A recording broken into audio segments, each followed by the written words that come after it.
მეტი სიახლე, მეტი სასიამოვნო ურთიერთობა, მეტი ზრუნვა ჯანმრთელობაზე. რადიო იმედის ეთერშია რჩეულების სახალხო შოუ 17. ქალბატონებო და ბატონებო, თქვენ წინაშეა ნინო შარაშელიძისა და ოთარ ტატიშვილის თეთრი ორშაბათი. გადაცემა შეიცავს კომერციულ ინფორმაციას. მოგესალმებით. დღეს ორშაბათია, შესაბამისად ნინო შარაშელიძე და ოთარ ტატიშვილი თქვენთან ერთად ვართ, თეთრი ორშაბათი. სამედიცინო გადაცემა და ჩვენ დღეს გადავწყვიტეთ, რომ კარდიოლოგიურ პრობლემებზე გვესაუბრა, ხო, ქალბატონო ნინო? შეგიძლიათ თქვენც ჩაერთოთ საუბარში, მიესალმოთ ჩვენს მსმენელს და მაყურებელს. მოკლედ, კარდიოლოგიური სერვისები, კარდიოლოგიური პათოლოგიები და პრევენცია. ისე მიხარია თქვენი მობრძანება სტუდიაში ბატონო ოთარ, რომ გადავწყვიტე რომ არც ხმარ გამომეყო. მოგესალმებით, დღეს ორშაბათია და ჩვენი სამედიცინო გადაცემა ნამდვილად ეთერშია. როგორც ყოველთვის ძალიან საინტერესო სტუმრებით ვართ დღეს წარმოდგენილი.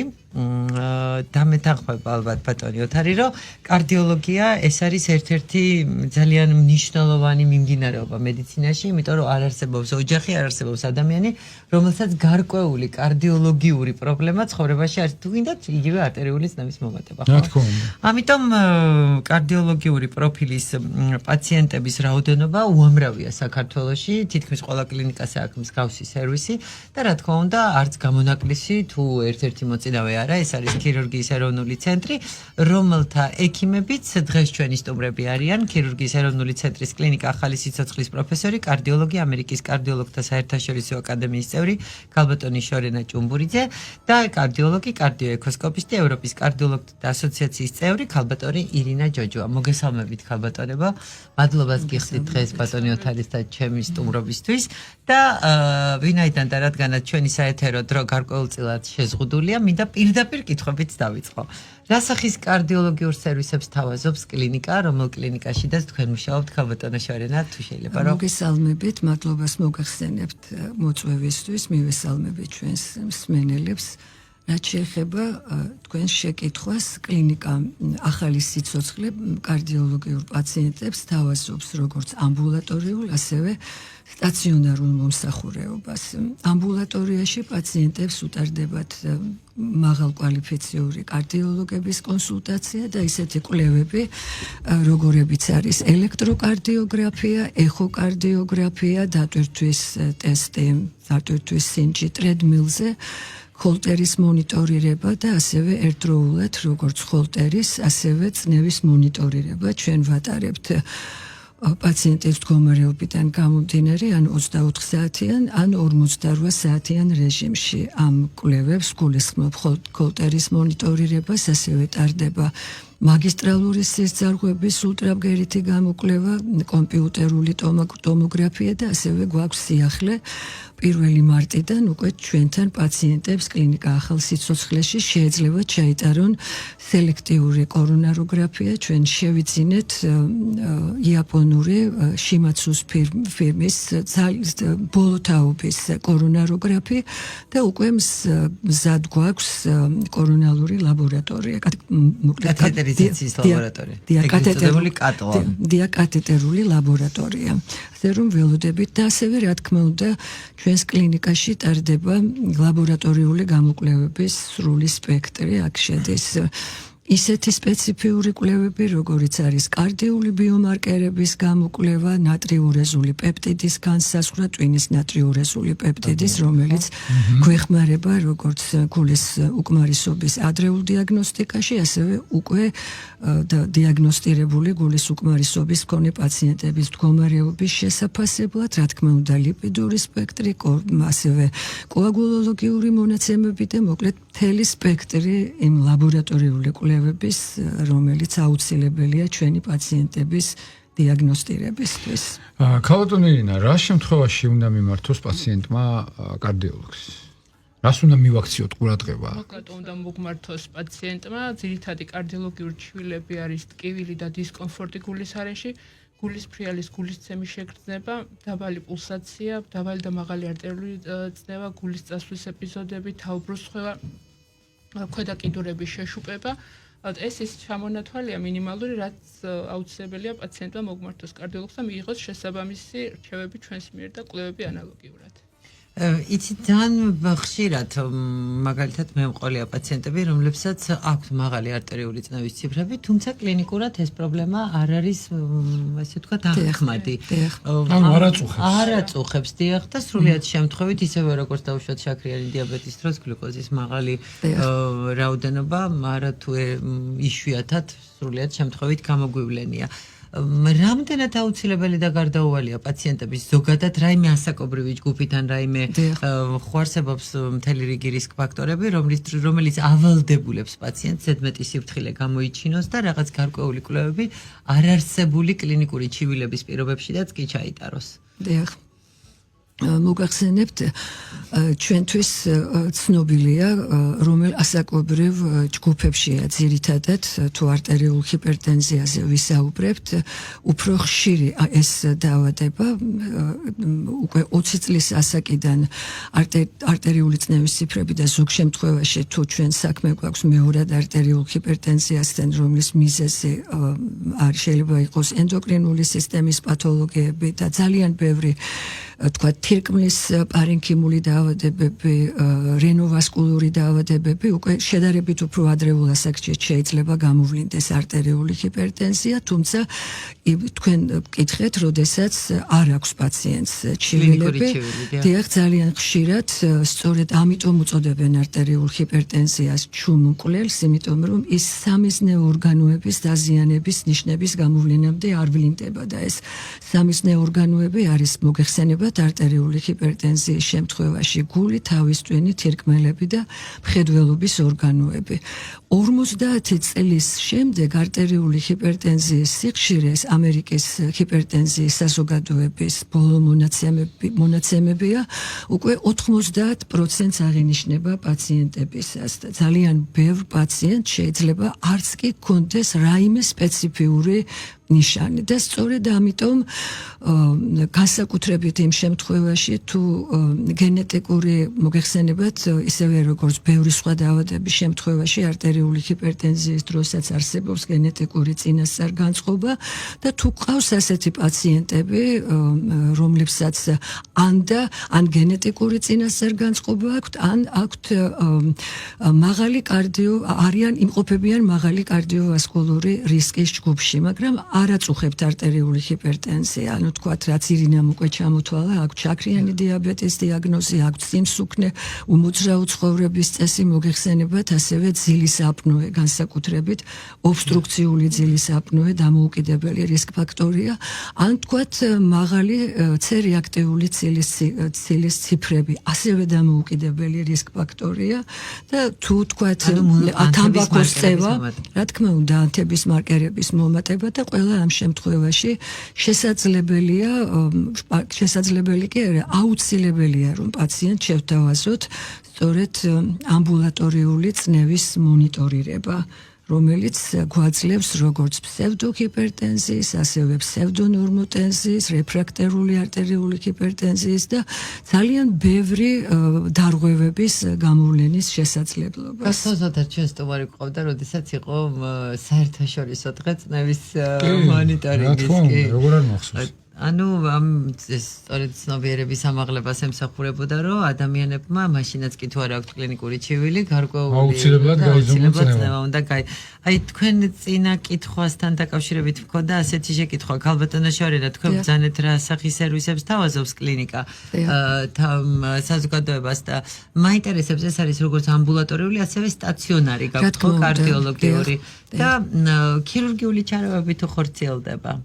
არა, ჩვენთან უშუალოდ ქირურგიული ჩარევები არ ხორციელდება. ეხლა დავიწყებთ კორონაროგრაფიის ჩატარებას. ოპერაციები ქირურგიული ჩვენს კლინიკაში, უშუალოდ კლინიკა ახალ სიცოცხლეში არ ტარდება. ქალბატონო ირინა, ახლა ვისაუბრეთ ჩვენ და ქალბატონმა შორენამაც ბრძანა ხო, რომ აი წნევის გაზომვა სამხედრო აქვს არა, პრევენციის სახით, რომ არ გვაწუხებდეს უკვე 20 წლის ასაკიდან შეიძლება ეს იყოს კონდეს ადამიანს. და არ იყოს გამოვლენილი კლინიკურად. აი, არის თუ არა შესაძლებელი, რომ ზოგადად კარდიოლოგიური დაავადებები ადრე გამოვავლინოთ და ამისთვის რა უნდა გავაკეთოთ? რა თქმა უნდა, მოგახსენებთ, კარდიოლოგიური დაავადებების ადრეულ ეტაპზე გამოვლენა შესაძლებელია, თუ ჩემს მიერ ჩამოთვლილი სიმპტომების შემთხვევაში პაციენტი ნებისმიერ დროს მოგმართავს. რა თქმა უნდა, სრულყოფილად შეკრებილი ანამნეზი, დროულად ჩატარებული კლინიკური ინსტრუმენტული კვლევები, დასმული სწორად დიაგნოზი და ჩატარებული მკურნალობა სწორად აგვაცილებს ამ კარდიოლოგიურ გართულებებს თავიდან, მაგრამ ერთ უმნიშვნელოვანესია ისიც, რომ პაციენტი სრულიად ინფორმირებული იყოს თავის დაავადების შესახებ და უნდა ჩაერთოს აუცილებლად მკურნალობის პროცესში და შედეგიც უფრო უკეთესი იქნება. და რაც შეეხება კარდიოლოგიურ კვლევებს, ქალბატონო შვენმაც ისეობა და მეც მოგახსენებთ, კვლევების სერია EKG, პირველადი კვლევები რაც უნდა ჩავიტაროთ, არის EKG, ეხოკარდიოგრაფია, ის რუტინული კვლევები, ანუ რაც პრაქტიკულად ყველა პაციენტს უტარდება კარდიოლოგი. ლაბორატორიული კვლევები, კარდიული მარკერები, ტვინის ნატრიურეზული პეპტიდი და ეს ყველა ჩამონათვალი კლინიკა ახალ სიცოცხლეში სრულყოფილად არის შესაძლებელი რომ მიიღოს პაციენტმა და ჩაიტაროს სრულყოფილი მკურნალობა. ქალბატონო შარინა, მაინც ყველაზე მეტად რა კარდიოლოგიური პრობლემები, დაავადებებია საქართველოში გავრცელებული? მოგახსენებთ, არა მხოლოდ საქართველოში, არამედ მთელ მსოფლიოში ყველაზე ფართოდ გავრცელებულ კარდიოლოგიურ დაავადებებს მიეკუთვნება გულის კორონალური დაავადება, რომელსაც ჩვენი პაციენტების უმეტესობა იცნობს როგორც გულის იშემიურ დაავადებას. ასევე არტერიული ჰიპერტენზია, რითმის მოშლის სხვადასხვა ფორმებიდან ყველაზე ხშირია წინაგულების ფიბრილაცია, ანუ მოცემცემი არითმია და რა თქმა უნდა გულის უკმარისობა, რომელიც არ არის დაავადება, ის არის სინდრომი და ის ვითარდება არა მხოლოდ კარდიოლოგიური, არამედ ბევრი სხვა ორგანოთა სისტემის დაავადებების, მაგალითად სასუნთქის სისტემის დაავადებების, თირკმლის დაავადებების, ნევროლოგიური დაავადებების, თქვათ, ჰემატოლოგიური დაავადებების, ანემიების დროს ძალიან ხშირია გულის უკმარისობის განვითარება. ეს დაავადებები ყველაზე ფართოდ არის გავრცელებული. ისე ძალიან სანიშნე იყო ესეთი იყო თქვენ რომ ბრძანეთ ახლა ჩვენ ძალიან ხშირად ყავს პაციენტები კრიტიკული ანემიით, რომელთა კლინიკური ჩივილი როგორც წესი მხოლოდ და მხოლოდ ტკივილს უკავშირდება გულის არეში და სწორედ კარდიოლოგების ძალისხმევით და კარდიოლოგების გავლით ხვდებიან ხოლმე ჰემატოლოგიაში და მე არაერთი შემთხვევა მახსენდება, როდესაც აი ეს სახასიათო პრობიემპი და ასე შემდეგ იყო და შესაძლებელი იყოს და დიახ შესაფასებლად სიტუაციის შესაფასებლად რომ ეს იყო მხოლოდ და მხოლოდ ანემიით პროვოცირებული და უშუალოდ რაღაც კარდიოლოგიური პრობლემები თუ უფრო საფუძვლიანი და დაზიანება უშუალოდ გულის კუნთის. ასეთი ხშირად ყავს ხოლმე ჩვენ და კარდიოლოგებს ერთმანეთის გარეშე არ შეგვიძლია. რა თქმა უნდა, ჰემატოლოგია, კარდიოლოგია. საერთოდ ხო მე მგონია რომ ჰემატოლოგია კომპლექსური მიდგომა არის თანამედროვე მედიცინა. პერსონალური ინდივიდუალური. ჰემატოლოგი ვერაფერს ვერ გაწდება. კი, გეთანხმებით. ქალბატონ ირინასთან მაქვს კიდევ ესეთი შეკითხვა. აი გამოკვლევის მეთოდები ჩამოთვალეთ ხო თქვენ და უშუალოდ რითიც არის აღჭურვილი კლინიკა ახალი სიცოცხლე და მათ შორის ეხოკარდიოგრაფია იყო ნახსენები, რომელიც ვიცით რომ ერთ-ერთი წამყვანი კვლევაა და ოქროს სტანდარტია. აი რატო არის ოქროს სტანდარტი, რა ინფორმაციას გვაძლევს ეს კვლევა და რა შემთხვევაში გვჭირდება კარდიოექოსკოპიის ჩატარება? დიახ, თქვენ სწორად ვცანეთ, ერთ-ერთი უძველესი კვლევა არის ეხოკარდიოგრაფია. კარდიოლოგიაში და რა თქმა უნდა უკვე ოქროს სტანდარტად არის მიჩნეული.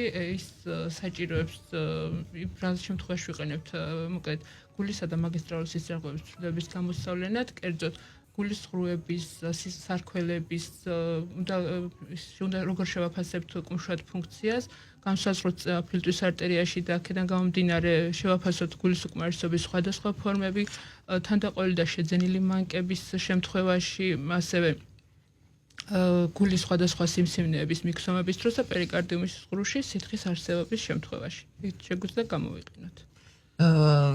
ვისარგებლებ შეკითხვით და დაგისვამთ, რომ ესე იგი ჩვეულებრივი ეხოკარდიოგრაფია რა თქმა უნდა და თუმცა ეს არ არის ცალკე ამოგლეჯილი ერთი კვლევა, რომელსაც შეიძლება მარტო ჯოხი გადატეხო და გულის ეხოსკოპიით მაგალითად ბევრი მინახია პაციენტი, რომელსაც ეგრეთ წოდებული განდევნის ფრაქცია ნორმაში აქვს, მაგრამ იქ გულის სხვა შეიძლება მძიმე უკმარისობა იყოს.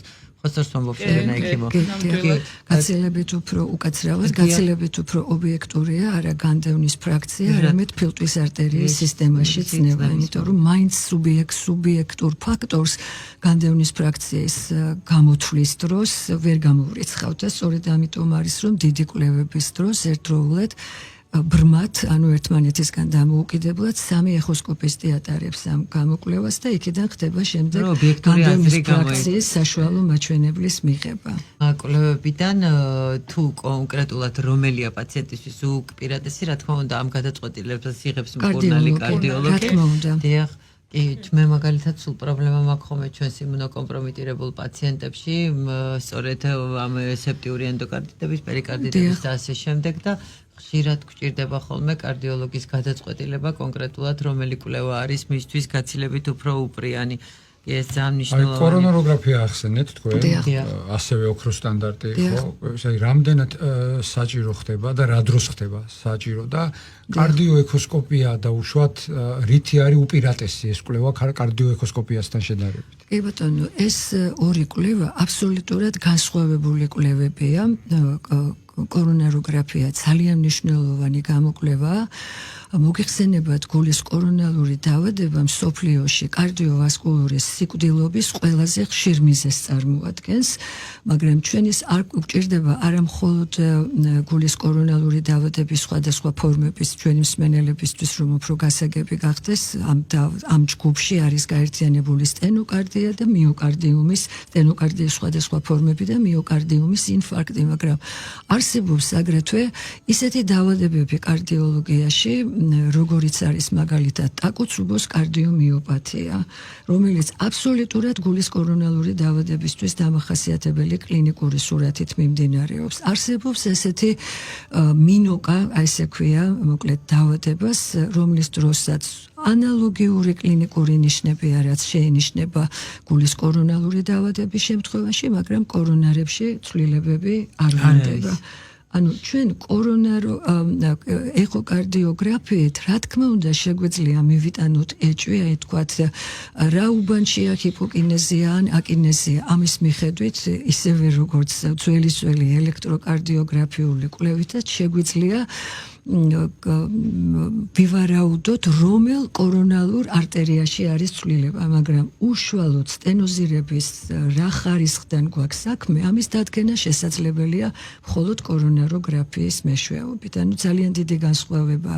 ეს კვლევები ავსებს, შეიძლება ითქვას, ერთმანეთს და წარმოუდგენელია რომელიმეს გარეშე პაციენტის სრულყოფილი გამოკვლევა. დატვირთვის ტესტი რას გვაძლევს? აი დატვირთვის ტესტს რა შეეხება, აი დატვირთვის ტესტი ჩვენ გვაძლევს იმ გადაწყვეტილებას, ჩვენ როდის ვიყენებთ დატვირთვის ტესტს, იმის განსაზღვრავად, თქვათ მაგალითად, ყავს პაციენტის სტაბილური სტენოკარდიით. სტაბილური სტენოკარდიის მქონე პაციენტებსაც ესაჭიროებათ ზოგჯერ კორონაროგრაფია, იმიტომ რომ მოგეხსენებათ არსებობს ეგრეთ წოდებული მუნჯი იშემია, როდესაც პაციენტს არ აქვს ტკივილი, მაგრამ სინამდვილეში ეს დაავადება კორონალური არტერიების ათეროსკლეროზი აქვს და შეიძლება საკმაოდ ფართოდაც იყოს უკვე ეს ცვლილებები წასული და საკმაოდ სერიოზულ დარღვევებთან რაც კონდეს ასოცირდებოდეს. ასევე ჩვენ დატვირთვის ტესტი გვჭირდება, აი თქვათ აორტოკორონალური შუნტირების შემდეგ, რომ დავადგინოთ პაციენტის ფიზიკური დატვირთვისადმი ტოლერანტობა. ანუ არა მხოლოდ გულის კორონალური დაავადების დიაგნოზის დასადგენად გვჭირდება დატვირთვის ტესტი, არამედ გვჭირდება ისეთი სერიოზული ოპერაციის შემდეგაც კი, როგორიც არის თქვათ აორტოკორონალური შუნტირება. კვლევების შემდგომ პერიოდში მონიტორინგისთვის და ასე შემდეგ. ფიზიკური დატვირთვისადმი მისი ტოლერანტობის განსასაზღვრად და ასევე სტაბილური სტენოკარდიის მქონე პაციენტებიდან იმ კონტინგენტის ასარჩევად, რომლებსაც იმისთვის რომ არ განუვითარდეთ მომავალში მწვავე კორონალური სინდრომი და მიოკარდიუმის ინფარქტი, დროულად ჩაუტარდეთ კორონაროგრაფია და საჭიროების შემთხვევაში სტენტირება. ამისთვის გვჭირდება. ძალიან კარგი. პრინციპში კარდიოლოგიური პრობლემა ეს ისეთი პრობლემაა, რომ შემთხვევათა მაღალ პროცენტში სრულიად აღქმადია პაციენტისთვის, რაღაც გარკვეულ ჩივილს მაინც მოგიყვება, წნევა მქონდა მაღალი, ხან ტკივილი ქონდა მკერდის არეში ან რაღაც თავის შეცვლილების, მაინც სიტყვის. მაგრამ მაინც ძალიან მნიშვნელოვანია ჩემი აზრით, არა მხოლოდ რისკ ჯგუფში მყოფი პაციენტებისთვის, არამედ ზოგადად, როგორც თქვენ ბრძანეთ 50 წლის ზემოთ ასაკში, გარკვეული მონიტორინგი თან ჩვენ პირობებში, როდესაც ამ სტრესულ გარემოში არასრულფასოვანი და არასწორიკვებითი რეჟიმებით, დარღვეული ძილის რეჟიმით და ასე შემდეგ. არა მხოლოდ 50 წლის შემდეგ, აქვე დავამატებდი, ძალიან საინტერესოა სტატისტიკა, მაგალითად, წინაგულების ფიბრილაციის, ანუ მოცემცემი არითმიის შემთხვევაში. მე ახლა მოგახსენებთ, ჩვენ სამწუხაროდ ზუსტი სტატისტიკური ინფორმაცია საქართველოში ამ თუ იმ დაავადების გავრცელების შესახებ არ მოგვეპოვება და არა მხოლოდ ჩვენ ევროპელებიც ხშირად იყენებენ ამერიკულ სტატისტიკას. და ამერიკის გულის ასოციაციის მონაცემების თანახმად მოცემცემი არითმია 40 წლის შემდეგ ყოველი 4 ადამიანიდან ერთს უნვითარდება, 45 წლის შემდეგ ყოველი 3-დან ერთს და მოგეხსენებათ, ეს ძალიან სერიოზული დაავადება, იმიტომ რომ ეს დაავადება 2%-ით ზრდის მიოკარდიუმის ინფარქტის განვითარების სიხშირეს, 2.5-დან 3-მდე უეცარი კარდიული სიკვდილის და დაახლოებით 5%-ით ზრდის ინსულტის, გულის უკმარისობის და აგრეთვე დემენციის განვითარების სიხშირეს. აქედან გამომდინარე, გაცილებით უფრო ადრეული ასაკიდან უნდა მოხდეს პაციენტების რისკის სტრატიფიკაცია, ანუ კარდიოვასკულური რისკის სტრატიფიკაცია და ჩვენ ამის შესაძლებლობა გვაქვს და ყოველ ამბულატორიაში მოსულ ყოველ პაციენტს უტარდება ეს. ძალიან მარტივია ამის სპეციალური ცხრილები გვაქვს ამისთვის და ვაფასებთ, პაციენტი იმყოფება დაბალი, საშუალო თუ მაღალი რისკის ჯგუფში და ამის მიხედვით ვარჩევთ შემდეგ მასთან როგორც კვლევის მეთოდებს, ასევე რამდენად ჭირდება და როგორი ხარისხით ჭირდება ცხოვრების ხარისხის თუ ცხოვრების სტილის მოდიფიკაცია. მოცემცემი არითმია ეს არ არის ერთადერთი რითმის დარღვევა გულის და უამრავი სხვა პრობლემა არსებობს. მაინტერესებს, ეს ამბულატორიულ რეჟიმში წყდება ხომ? მოვიდა პაციენტი, რომელთანაც დავუშვათ იგივე ეკოკარდიოგრაფიით ან ჩვეულებრივი კარდიოგრამის საფუძველზე ეჭვი მიიტანა კარდიოლოგმა, რომ აქ არის რაღაცა ტიპის რითმის დარღვევა, ხო?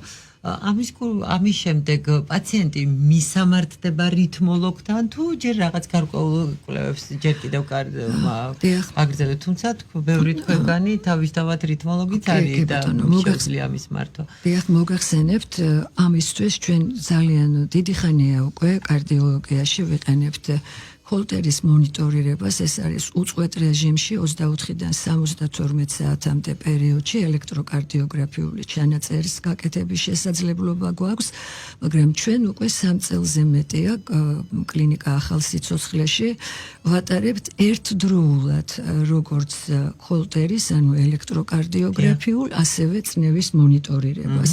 ცალ-ცალკე აღებული ეს კვლევები ძალიან მნიშვნელოვანია, მაგრამ ერთდროულად გამოყენების შემთხვევაში ბუნებრივია მნიშვნელოვნად უფრო მნიშვნელოვნად იზრდება მათი ეფექტურობა და რატომ? წნევის მონიტორირება, საერთოდ არტერიული ჰიპერტენზია ერთ-ერთი უმნიშვნელოვანესი რისკ ფაქტორია არითმიების და სხვადასხვა ტიპის არითმიების განვითარებისთვის. რა თქმა უნდა, სწორად აღნიშნეთ, ეს არ არის მხოლოდ მოცემცემი არითმია, უბრალოდ მოცემცემი არითმია ერთ-ერთი ყველაზე ფართოდ გავრცელებული რითმის მოშლაა კარდიოლოგიაში.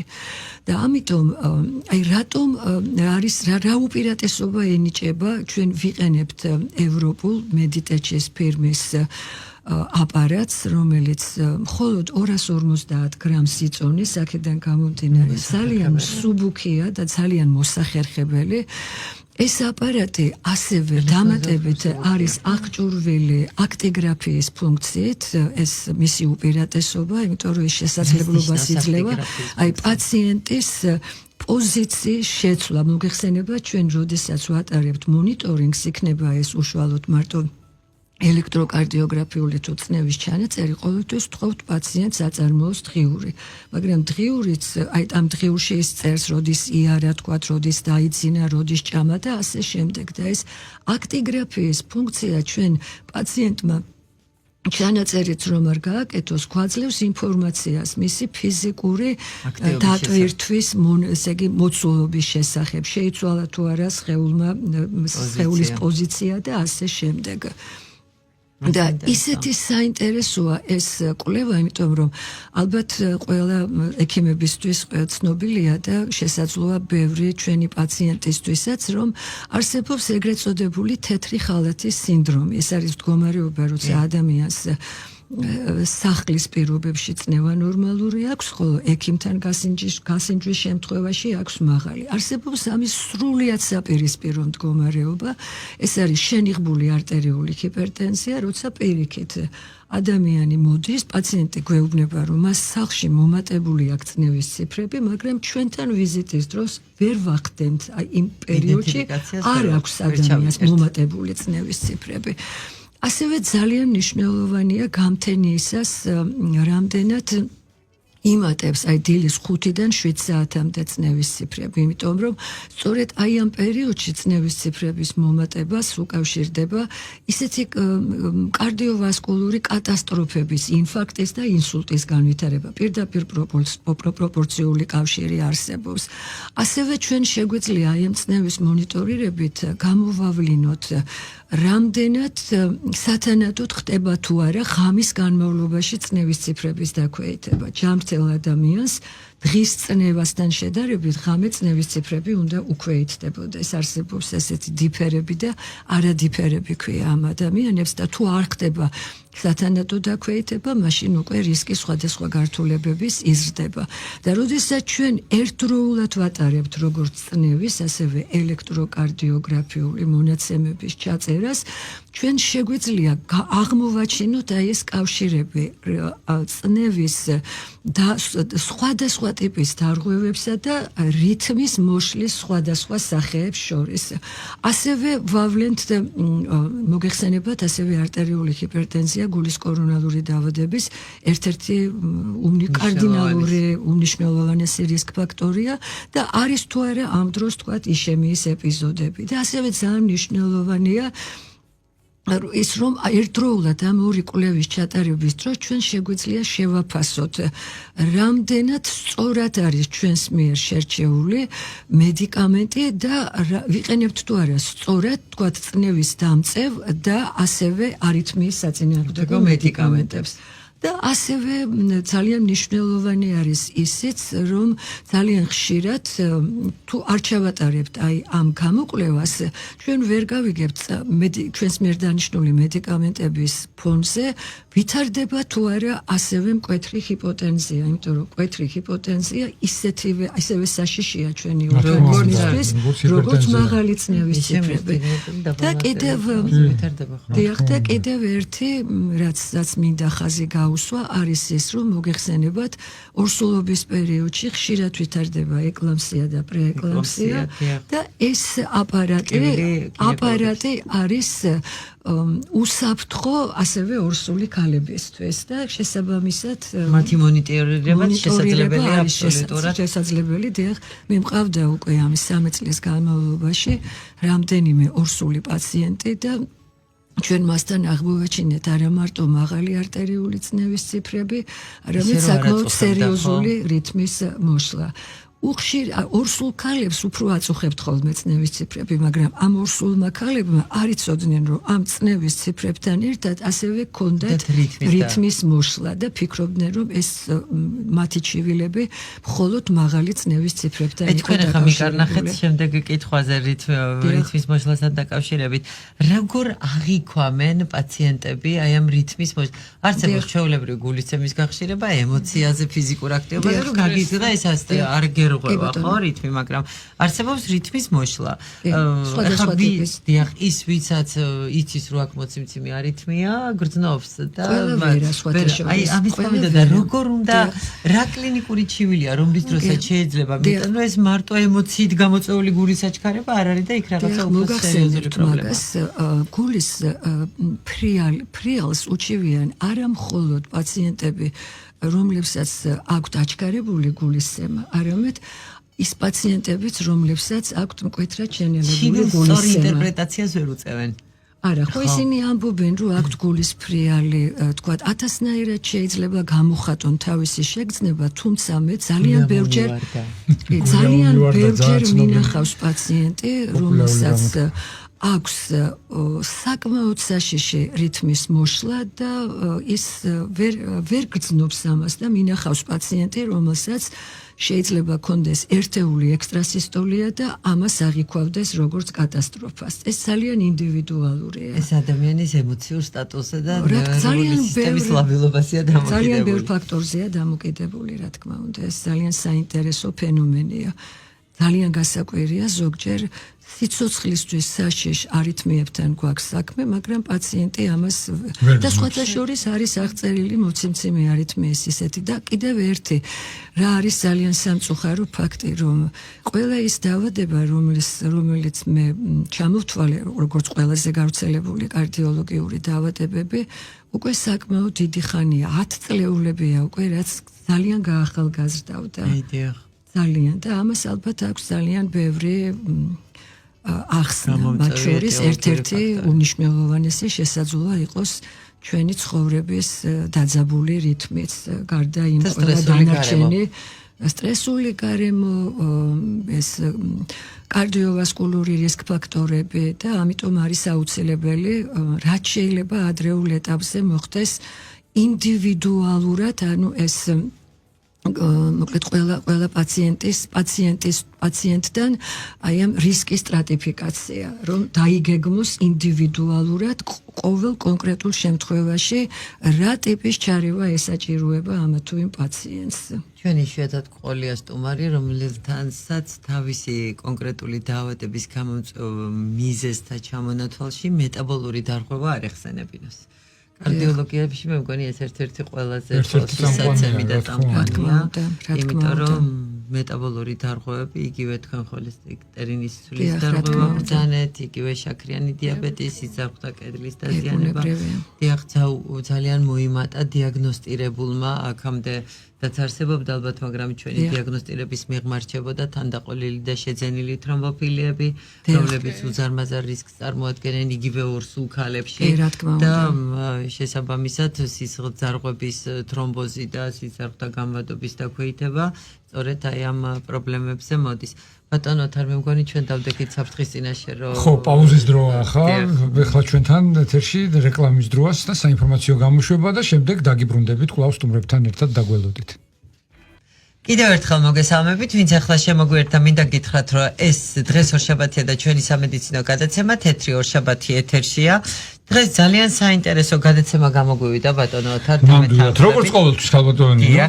ჩვენი სტუმრები იყო ქირურგიის ეროვნული ცენტრის კლინიკა ახალი სიცოცხლის პროფესორი, კარდიოლოგი, ამერიკის კარდიოლოგთა საერთაშორისო აკადემიის წევრი ქალბატონი შორენა ჭუმბურიძე და კარდიოლოგი, კარდიოექოსკოპისტი, ევროპის კარდიოლოგთა ასოციაციის წევრი ქალბატონი ირინა ჯოჯოა, ვისაც დაგაინტერესებთ, შეგიძლიათ ჩვენ წინა ჩართვას უყუროთ და გირჩევთ რა უყუროთ და რადგან ცოტა დრო შემოგვრჩა ქალბატონი შორენა, მინდა პირდაპირ კითხვები დავსვა. უпроსორად ალბათ ქალბატონი ირინასთან უпроსორი იქნება ეს კითხვა, რა უნდა გავაკეთოთ, რომ თავიდან ავიცილოთ კარდიოლოგიური დაავადებები? მოგესალმებით კიდევ ერთხელ. კარდიოლოგიური დაავადების თავიდან აცილება ზოგჯერ შეუძლებელია, მაგრამ ცხოვრების წესის მოდიფიკაცია გვაფიქრებინებს იმაში, რომ კარდიოლოგიური დაავადებების გართულებებს ავიცილებთ თავიდან. რას გულისხმობ და რას მოიცავს ეს ყოველივე, მოკლედ უმოძრავო ცხოვრების წესი, სიმსუქნე, არტერიული ჰიპერტენზია, შაქრიანი დიაბეტი, ქოლესტერინის შემცველი მედიკამენტების მიღება, ანტიქოლესტერინული დიეტა, თამბაქოზე და ალკოჰოლზე უარის თქმა, ეს ის ჩამონათვალია, რომელიც გვეხმარება პაციენტების მკურნალობაში. ძალიან კარგი ბატონო, ისეთი შეთანხმება შევექნა, რომ მუდმივი ვარ. რატომაც ჩამოთვალეს ყველაფერს იცავ? კარგი. მე რაღაცეებში ცოტა ეჭვი შემეპარა, რომ ჩემ მუდმივობაში სიმართლე რო გითხრათ ახლა რომ უსმენდი ქალბატონ ირინას, მაგრამ ძირითად ნაწილში რა თქმა უნდა ვეთანხმები. ანუ თლათ მუდმივი თუ არა, სტაბილური ვარ, სტაბილური ასე ვთქვი. კლინიკა ახალ სიცოცხლეს რო დაუბრუნდეთ, ჩართულია თუ არა საყოველთაო ჯანდაცვის პროგრამაში, ცოტა ცლათ რომ გითხრათ ამ კუთხით რა ხდება თქვენთან? დიახ, კლინიკა ახალი სიცოცხლე ჩართულია საყოველთაო ჯანდაცვის პროგრამაში აქტიურად, ასევე თანამშრომლობთ კერძო სადაზღვევო კომპანიებთან და ვიღებთ პაციენტებს 24/7-ზე. ანუ ნებისმიერი სერვისი, რომელიც კარდიოლოგიური პროფილის პაციენტებს ჭირდება, შეგიძლიათ რომ შეთავაზოთ. ყველა სერვისი თავაზობთ პაციენტებს. პრინციპში ჩვენი გადაცემაც ბატონო ათარ დასასრულს მიუახლოვდა, უცებ შემოგვეპარა დრო როგორც კი ყოველთვის. ბატონო. ჩვენ დეტალურად მოგვიყვა ჩვენმა სტუმრებმა და ვინაიდან ჩვენი გადაცემა მაინც ჩვენი მოსახლეობის ცნობიერების ამაღლებას ემსახურება. გირჩევთ რომ ჩვენ წინა ჩართვასაც უყუროთ, იყო საუბარი თუ რა სერვისებს თავაზობს კლინიკა, სადაც ქალბატონი შორინა და ქალბატონი ირინა მოღვაწეობს, რას ნიშნავს, როგორ უნდა ამოვიცნოთ ესა თუ ის კარდიოლოგიური პრობლემა რამდენად მნიშვნელოვანია ექიმთან დროულად მისვლა და რა სახის სამედიცინო დახმარება შეუძლია მიიღონ პაციენტმა. და რა სახის კვლევები ტარდება, ესეც ძალიან მნიშვნელოვანია. რა თქმა უნდა, საყოველთაო ჯანდაცვის პროგრამის ფარგლებში ქირურგიის ეროვნულ ცენტრში. ვემშვიდობებით ჩვენ სტუმრებს, დიდი პატივისცემით, ვემშვიდობებით ჩვენ მსმენელსაც და ზუსტად ერთ კვირაში ისევე საინტერესო თემით და საინტერესო სტუმრებით პირდაპირ ეთერში დავბრუნდებით. დროებით. დიდი მადლობა.